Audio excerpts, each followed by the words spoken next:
दोस्तों, मैं विवेक मिश्रा एक बार फिर से आपके समक्ष लाइव हुआ हूँ। जैसा कि आप जानते हैं, वीडियो थी, आपने कल कोशिका के बारे में पढ़ा था, कैसे होता है कोशिका, तो दैनिक जीवन में कोशिका का महत्व क्या है। आज हम उसी कोशिका की दूसरी क्लास को पढ़ेंगे, कोशिका के भाग। अब हम देखेंगे कि कोशिका को कितने भागों में बांटा गया है। कल हमने पढ़ा था कोशिका के प्रकार। कोशिका के प्रकार में था एक कोश की जीव, बहुकोश की जीव। एक कोश की जीव में हमने बताया था जैसे अमीबा, पैरामीशियम, यूग्लिना इत्यादि। बहुकोश की जीव में जितने भी जीव जंतु आते हैं सभी आते हैं। तो आज हम कोशिका के प्रकार पढ़ेंगे। कोशिका के जो प्रकार होते हैं दो प्रकार की होती है, एक होता है सुरक्षा आवरण और एक होता है जीव द्रव। कोशिका कितने भेद होते हैं? एक होता है सुरक्षा आवरण, दूसरा होता है क्या? जीव द्रव। सुरक्षा आवरण, आवरण का मतलब क्या होता है? किसी चीज का आवरण प्रदान करना, मतलब उसकी सुरक्षा प्रदान करना। तो सुरक्षा आवरण को भी कितने भागों में बांटा गया है? दो भागों में बांटा गया है। पहला है हमारा कोशिका भित्त और दूसरा क्या है? कोशिका झिल्ली। कोशिका आवरण को कितने भागों में बांटा गया है? दो भागों में। पहला है कोशिका भित्त, दूसरा क्या है? कोशिका झिल्ली, मतलब सेल वॉल और सेल मेम्ब्रेन।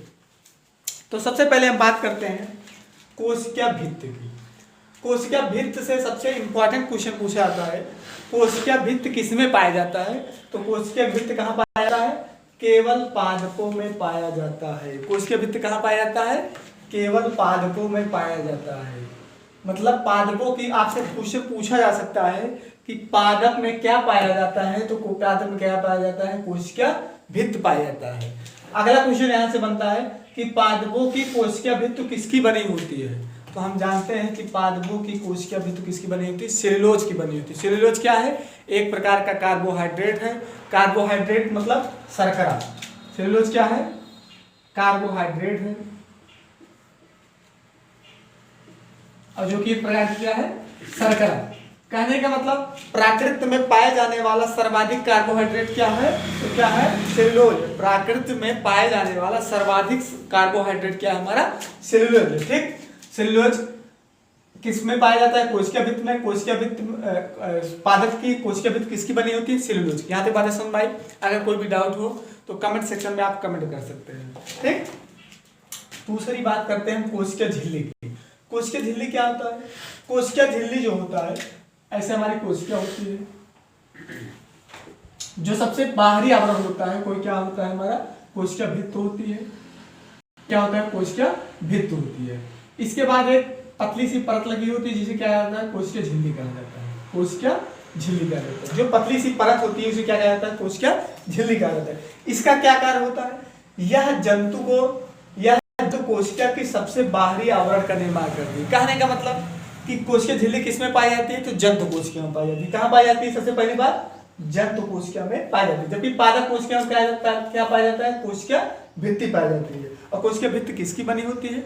सेलुलोज की बनी होती है। ठीक, आई बात सुनो। अब इसके निर्माण की बात की जाए तो इसमें लिपिड और प्रोटीन निर्माण बनाता है। कहने का मतलब एक किससे मिलकर बनी होती है?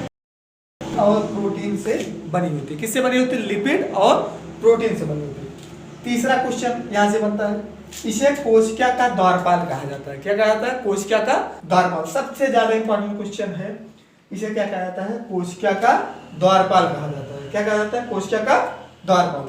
इसके अन्य नाम भी आते हैं किसके? सेल मेम्ब्रेन के, अर्थात कोशिका झिल्ली के अन्य नाम में क्या आते हैं? प्लाज्मा झिल्ली, एक्टोप्लास्ट, बायोलॉजिकल झिल्ली। क्या क्या? प्लाज्मा झिल्ली, एक्टोप्लास्ट और बायोलॉजिकल झिल्ली। और इसका अन्य नाम कोशिका झिल्ली, सेल मेम्ब्रेन। ठीक, और इसे क्या कहा जाता है? कोशिका का द्वारपाल कहा जाता है। यहाँ तक बातें समझ में आई? कोई भी डाउट हो तो आप कमेंट सेक्शन में तुरंत करिए, कमेंट कर सकते हैं। और हाँ, सबसे पहले निवेदन है कि जितने भी हमारे सहपाठी स्टूडेंट इस चैनल को देख रहे हैं, कृपया सब्सक्राइब करके इस चैनल को शेयर करिए। आप जितना ही शेयर करेंगे उतना ही हमारा मनोबल बढ़ेगा। ठीक है ना?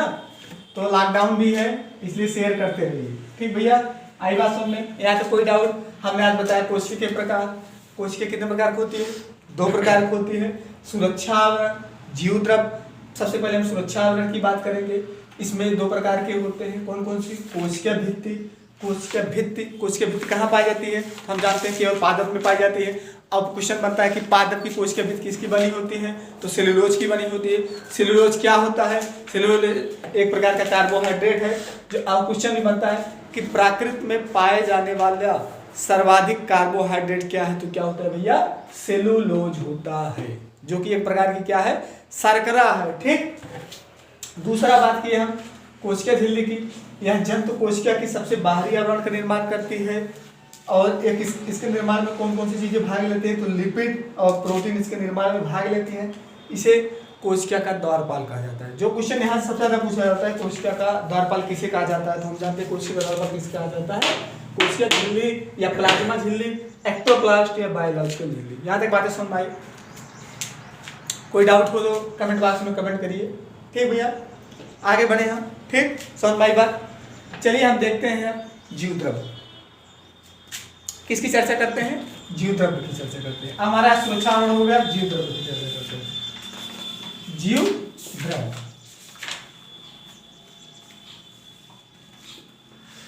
शेयर करते रहिए भैया, सभी लोग से निवेदन है, शेयर करते रहिए। ठीक, कोशिका का दूसरा भाग क्या है, जीव द्रव्य। जीव द्रव्य, जीव द्रव्य, कोशिका का दूसरा भाग क्या है, जीव द्रव्य। एक वैज्ञानिक थे प्रोफेसर हैक्सले, प्रोफेसर हैक्सले, प्रोफेसर हैक्सले। ठीक, प्रोफेसर हैक्सले ने क्या बताया कि जीवन का भौतिक आधार क्या है, जीव द्रव्य है।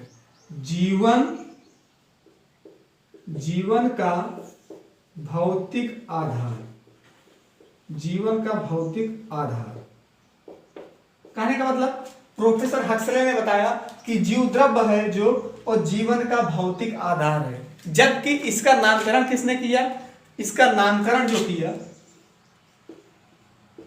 नामकरण किसने किया भैया, नामकरण किया इसका पुरकिंजे। किसने किया, पुरकिंजे ने इसका क्या किया, नामकरण किया। जबकि प्रोफेसर हैक्सले ने बताया कि जीवन का भौतिक आधार क्या है, हमारा क्या है, जीव। यहां तक बात समझ में आई? कोई डाउट? जीव दो भागों में बांटा गया। कितने भागों में बांटा गया बच्चों, दो भागों में बांटा गया। इसको मिटा दें। ठीक, कहने का मतलब प्रोफेसर हैक्सले ने बताया कि जीवन का भौतिक आधार क्या है, जीव द्रव्य है, और इसका नामकरण किसने दिया, तो पुरकिंजे ने इसका नामकरण दिया। अब जीव द्रव्य भी कितने प्रकार का होता है, दो प्रकार का होता है। देखिए कौन कौन से, इसके भी दो प्रकार के हैं।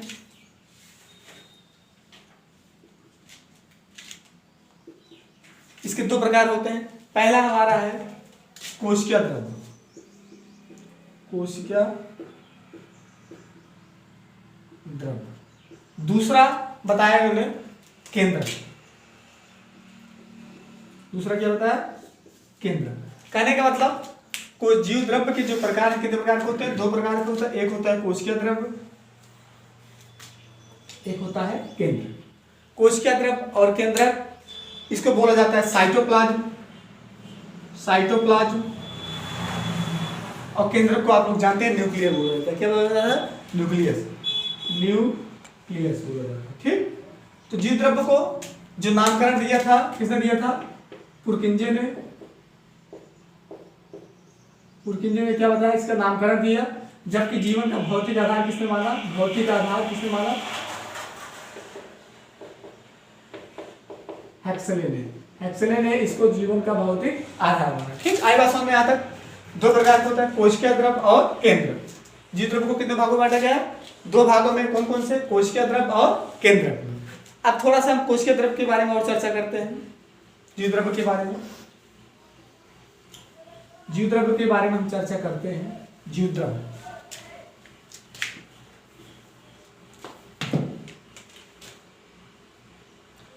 जीव द्रव्य, यहां से सबसे पहला जो क्वेश्चन बनता है, सर्वाधिक मात्रा में पाए जाने वाला तत्व। सर्वाधिक मात्रा में पाए जाने वाला तत्व, पहला क्वेश्चन बना। ठीक, कहने का मतलब कि जीव द्रव्य में सर्वाधिक मात्रा में पाए जाने वाला तत्व कौन सा होता है। दूसरा क्वेश्चन हमारा बनता है कि सर्वाधिक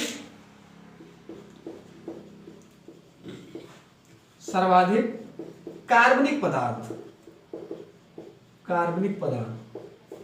ना, एक होता है कार्बनिक, एक होता है इनऑर्गेनिक, ऑर्गेनिक मतलब कार्बनिक, अकार्बनिक। तो सर्वाधिक कार्बनिक पदार्थ कौन सा पाया जाता है जीव द्रव्य में। तीसरा क्वेश्चन जो बनता है हमारा, सर्वाधिक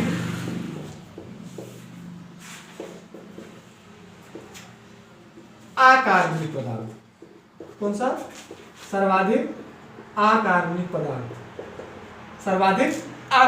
पदार्थ कौन सा पाया जाता है। तो जब सबसे सर्वाधिक मात्रा में पाए जाने वाला क्या कौन सा तत्व होता है, ऑक्सीजन होता है, O2 होता है। ऑक्सीजन आप लोग जानते हैं हमारे वायुमंडल में 21% है, तो सर्वाधिक जो मात्रा में पाया जाने वाला तत्व कौन सा है, ऑक्सीजन, O2 है।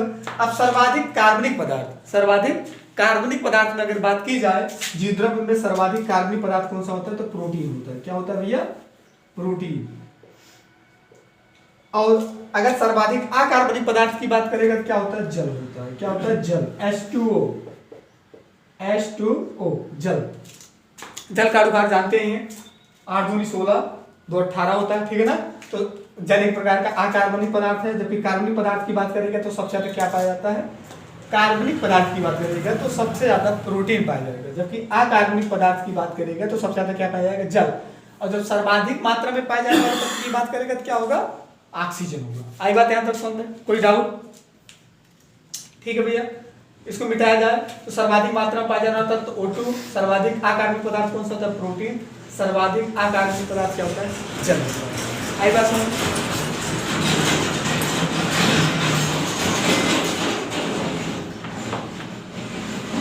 ठीक, कोई डाउट किसी को। एक यहां से छोटा सा क्वेश्चन बनता है, जैसे हम लोग जानते हैं कि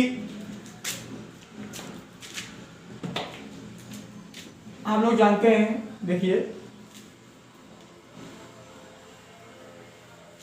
हम लोग जानते हैं क्वेश्चन बनता है कि पादपों की कोशिका भित्ति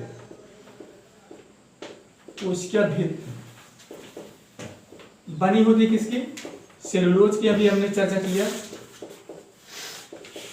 पादपों की कोशिका भित्ति किसकी बनी होती है, सेलुलोज की बनी होती है। अभी हमने चर्चा किया। एक क्वेश्चन बनता है कि कवकों की कोशिका भित्ति किसकी बनी होती है,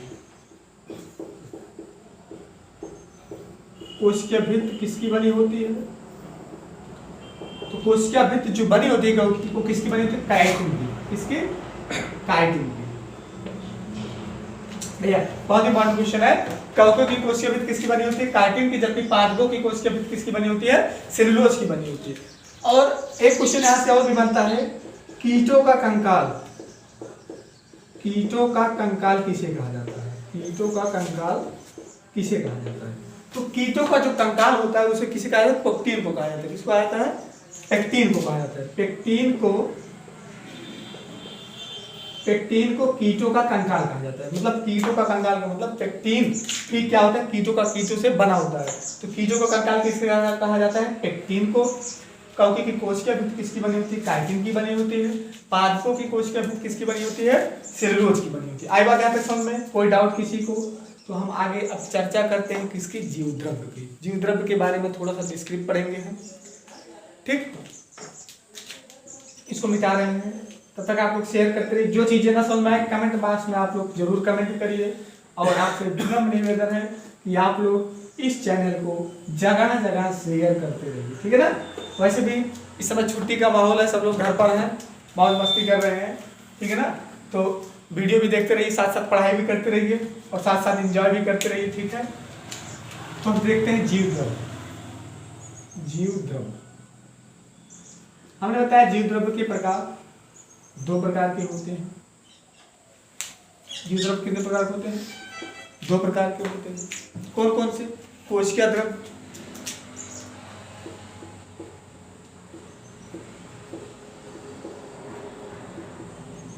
अगला क्या होता है, केंद्र। कोशिका द्रव्य और केंद्र, ठीक। आई बात समझ में आता है, कोई डाउट।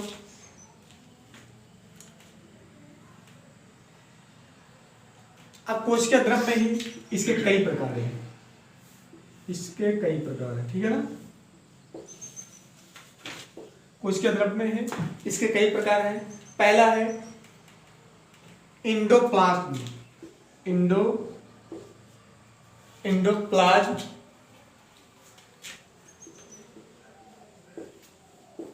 Endoplasmic reticulum. क्या है भैया? Reticulum, endoplasmic reticulum. इंडोप्लाज्म कोशिका द्रव का पहला प्रकार जो आता है क्या होता है? इंडोप्लाज्मिक रेक्टिकुलम आता है। क्या आता है भैया? इंडोप्लाज्मिक रेक्टिकुलम, इसे ही कंकाल तंत्र कहा जाता है। इसी को क्या कहा जाता है? कंकाल तंत्र, मतलब जीव द्रव्य का कंकाल तंत्र कहा जाता है। इसका एक अन्य नाम है क्या? कंकाल तंत्र। इंडोप्लाज्मिक रेक्टिकुलम को क्या कहा जाता है? कंकाल तंत्र कहा जाता है, ठीक। दूसरा इसका भाग आता है mitochondria, mitochondria, mitochondria, mitochondria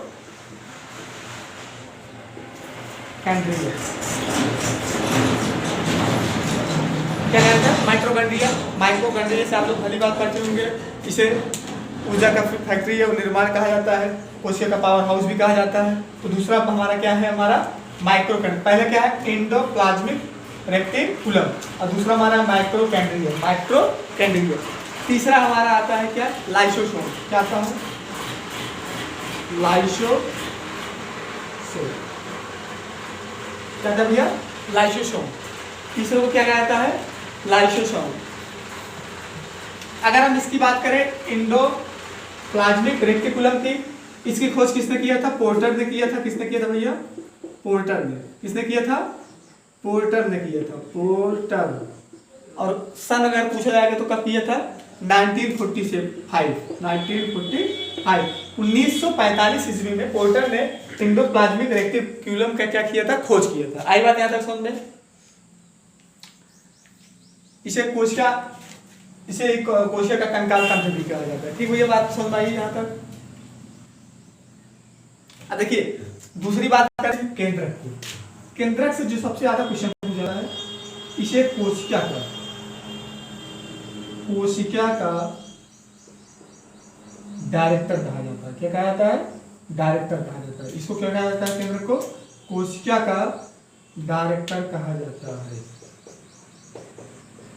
director या दिशा निर्देशक भी इसका नाम है। कोशिका का कहा जाता है निर्देशक, या इसी का नाम डायरेक्टर को क्या बोलते हैं? निर्देशक। निर्देशक, इसको क्या बोलते हैं? निर्देशक। मतलब कोशिका का डायरेक्टर या निर्देशक किसे कहा जाता है? तो केंद्रक को कहा जाता है। आई बात है तो समझ में? कोई दिक्कत? अब हम डालेंगे क्या? राइबोसोम। क्या डालेंगे भैया? राइबोसोम। यहाँ तक समझ में आया? जीव द्रव कितने प्रकार के होते हैं? कोशिका द्रव, केंद्रक। कोशिका द्रव को 3 भागों में बांटा गया है, endoplasmic reticulum, माइक्रोकॉन्ड्रिया, lysosome. Endoplasmic reticulum को कोशिका का कंकाल तंत्र कहा जाता है, ठीक है ना, जिसकी खोज किसने किया था? पोर्टर ने किया था। उसके बाद हमारा केंद्रक है। केंद्रक को कोशिका का डायरेक्टर कहा जाता है या निर्देशक कहा जाता है। यहाँ तक बातें समझ में आई? कोई डाउट किसी को अगर हो तो कमेंट बॉक्स में जरूर कमेंट करिए।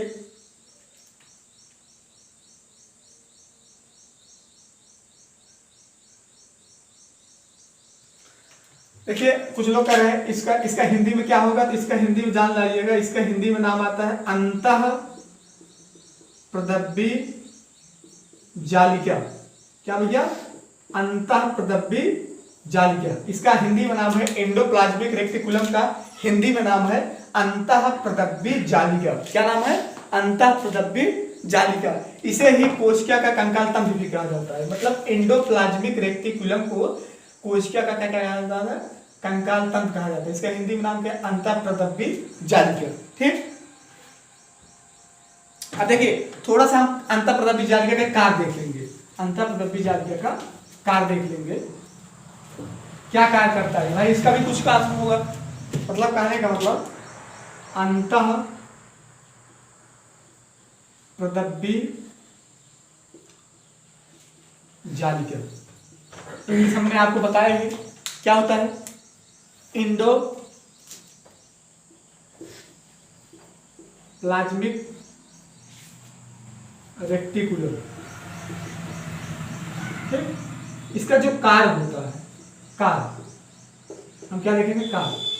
सबसे पहला कार्य जो होता है इसका, सबसे पहला जो कार्य होता है, केंद्रक और कोशिका के बीच संबंध स्थापित करता है। क्या करता है, केंद्रक प्लस कोशिका के बीच संबंध स्थापित करता है।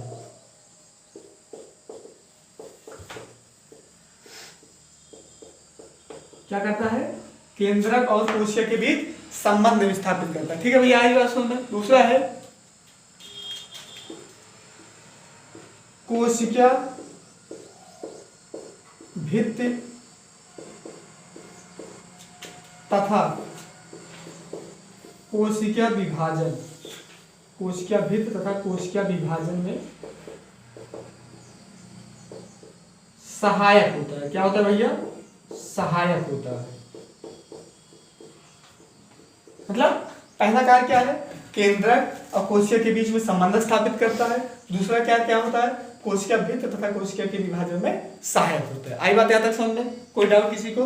तो एक इसके कार्य है, अंतःतद्धित जालिका के कार्य, मतलब एंडोप्लाज्मिक रेटिकुलम का क्या है, वर्क है। क्या क्या यह वर्क करता है? पहला, केंद्रक और कोशिका के बीच में क्या करता है, संबंध स्थापित करता है। दूसरा है कोशिका भित्ति तथा कोशिका विभाजन में सहायक होते हैं। ठीक है ना, आई बात समझ में। तो सबसे पहले हम डालेंगे राइबोसोम। क्या डालेंगे भैया, राइबोसोम।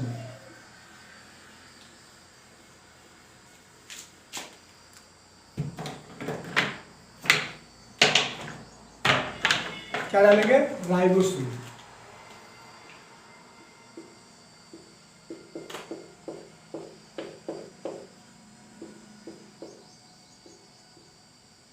राइबोसोम, राइबोसोम की जो खोज किए थे, खोजकर्ता कौन है, सबसे पहले डालेंगे। ठीक, राइबोसोम। इसके खोजकर्ता की बात करेंगे तो जॉर्ज पायलेट। कौन थे, जॉर्ज पायलेट। कौन थे भैया, जॉर्ज पायलेट। इसकी खोज किया था, कब किए थे, 1905 में। कब किए थे, 1905 में जॉर्ज पायलेट ने कोशिका की क्या किया, राइबोसोम की क्या किया था, खोज किया था। इसीलिए इसे क्या कहा जाता है, पायलेट कर कहा जाता है। क्या कहा जाता है, पायलेट कर भी कहा जाता है। क्या कहा जाता है, पायलेट कर भी कहा जाता है। देखिए हौसला जरूर रखेंगे आप लोग, क्योंकि एग्जाम होंगे, जस्ट जैसे कोरोना का केस कम होगा सभी एग्जाम होंगे, तो मन से विचार निकाल लीजिएगा कि एग्जाम नहीं होंगे। ठीक है ना, तैयारी करते रहिए, बस अपने हथियार को धार देते रहिए। बाकी युद्ध कभी भी हो, लेकिन तैयारी के साथ रहिए। ठीक है ना। तो भैया राइबोसोम की खोज किसने किया था, जॉर्ज पायलेट ने, और इसे क्या कहा जाता है, पायलेट कर भी कहा जाता है। यहाँ तक बातें समझ में आई।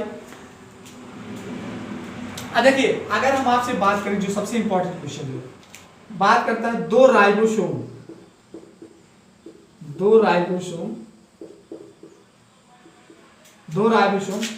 आपस में मैग्नीशियम नामक तत्व से जुड़े होते हैं। किससे जुड़े होते हैं भैया, मैग्नीशियम, परमाणु क्रमांक 12। ठीक है ना, धातु है, मेटल है। ठीक है ना, तो किससे जुड़े होते हैं, दो राइबोसोम आपस में मैग्नीशियम नामक तत्व से जुड़े होते हैं। ठीक, इसका क्या कार्य होता है, कार्य हम देखेंगे। सबसे पहला जो कार्य है, यह प्रोटीन निर्माण में सहायक होता है। क्या होता है भैया, यह प्रोटीन निर्माण में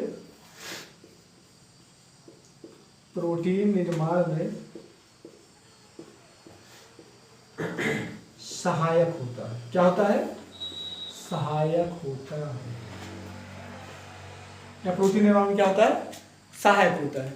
इसीलिए इसे क्या कहा जाता है, राइबोसोम को कहा जाता है प्रोटीन निर्माण की फैक्ट्री। प्रोटीन निर्माण की फैक्ट्री। ये क्वेश्चन बहुत बार पूछा गया है,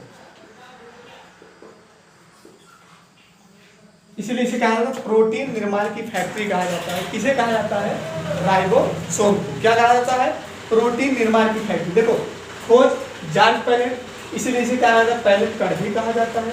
दो राइबोसोम आपस में मैग्नीशियम नामक तत्व से जुड़े होते हैं। इसका कार्य क्या होता है, प्रोटीन निर्माण में सहायक होता है और इसीलिए इसे प्रोटीन के निर्माण की क्या जाता है, फैक्ट्री कहा जाता है। ठीक है भैया, बात समझ भाई, क्या तो कोई दिक्कत। अब हम आगे डालेंगे माइटोकॉन्ड्रिया। माइटोकॉन्ड्रिया जो बात अगर किसी को समझ आया हो तो कमेंट बॉक्स में कमेंट कर सकता है और फटाफट सब लोग लाइव आ जाएंगे। एक कहावत है कि जो सोते हैं वो खोते हैं, ठीक है ना, तो वर्क करते रहिए। अगला है माइटोकॉन्ड्रिया। माइटोकॉन्ड्रिया,